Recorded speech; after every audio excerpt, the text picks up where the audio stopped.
السلام عليكم يا شباب، عاملين ايه؟ يا رب دايما تكونوا في احسن حال. هقول لكم دلوقتي التشكيل المتوقع للنادي الاهلي في ماتش انبي. الماتش ده مهم جدا جدا بالنسبه للنادي الاهلي. اول ماتش الكابتن عماد النحاس بعد ما الاهلي شال مستر ريبيرو وخلصنا منه. فالماتش ده هل هيحط الاهلي على المسار الصحيح؟ ماتش مهم جدا جدا جدا، لا خلاف على الثلاثة بونت. ما ينفعش الماتش ده يطلع اي نتيجة غير ان الاهلي لازم يكسب. الاهلي لازم ياخد الثلاثة بونت. الاهلي حاليا بيحتل المركز ال 15 في الدوري، فانت معنى ان انت تقدر تكسب الماتش بتاع النهارده وتكسب بنتيجه محترمه، ان شاء الله الاهلي الموضوع هيختلف، هيطلع من المركز ال 15 على المركز السادس او السابع. فده يبقى ماتش مهم جدا جدا جدا، اول ماتش الكابتن عماد النحاس في الموسم الجديد في الدوري الجديد. هل الاهلي هيقدر وكابتن عماد النحاس هيقدر يحط الاهلي على الطريق الصحيح؟ ده اللي احنا هنشوفه من خلال ماتش الاهلي وانبي النهارده، الماتش اللي لا غنى عن الفوز النادي الاهلي. الاهلي قدم اسوأ نسخة في تاريخه من ساعة ما بدأنا يعني نتفرج على كورة، من 1907 لغاية 2025. دي أسوأ نتائج حققها الأهلي على مر العصور وعلى مر تاريخه. تمام، حقبة زمنية بتتكلم في أكتر من 120 سنة. الأهلي ما حصلش إن هو يبدا الدوري بالشكل ده او يبدا موسم ليه بالشكل ده. نتمنى ان ان الكابتن عماد النحاس يقدر يدير الماتش صح، يقدر ياخد الثلاثة بونت من ماتش انبي، يقدر ان هو يعمل نتيجة ايجابية النهاردة. فالتشكيل، خلينا نتكلم عن التشكيل المتوقع للنادي الاهلي في ماتش النهاردة قصاد نادي انبي. الماتش النهاردة الساعة 8 بالليل. تمام، في حراسة المرمى هيبقى كابتن محمد الشناوي. كابتن محمد الشناوي اللي قدم اداء محترم جدا جدا جدا مع المنتخب المصري خلال الماتشين اللي فاتوا.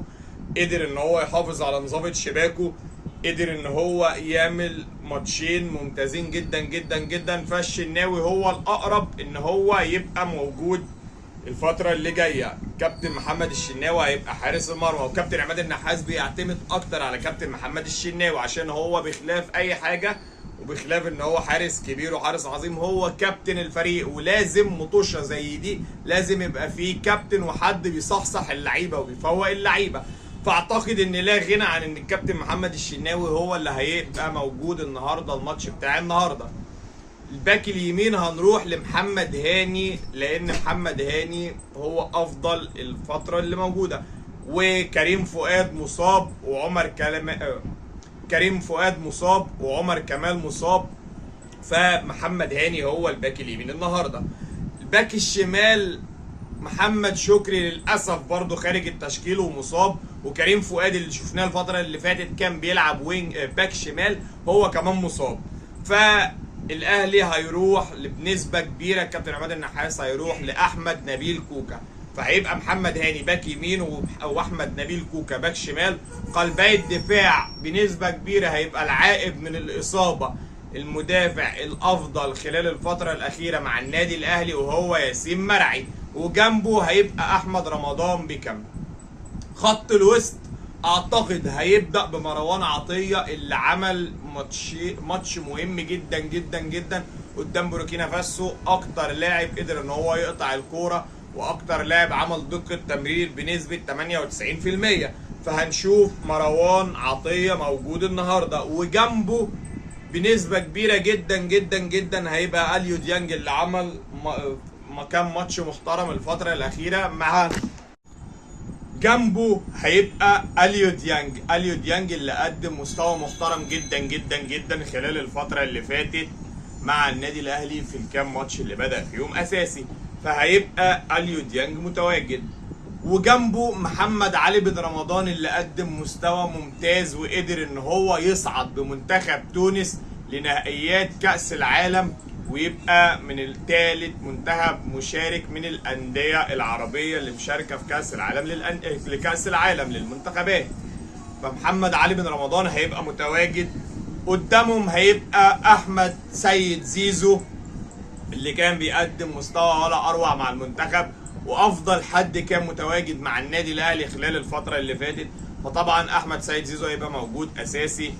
الناحيه الثانيه هو هيبقى بيروح لتاني، برضه هيبقى بيروح لتريزيجيه اللي انا شايف ان هو مستواه يعني مستواه متواضع جدا جدا جدا، مستواه ضئيل جدا جدا جدا الفترة الأخيرة.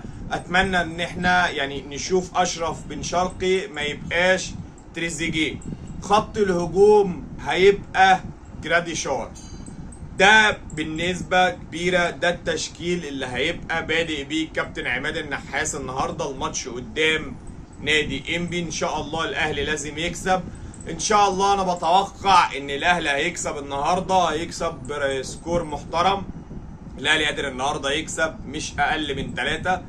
اللي هيجيب الاجوان هيبقى زيزو ومحمد علي بن رمضان وجراديشار.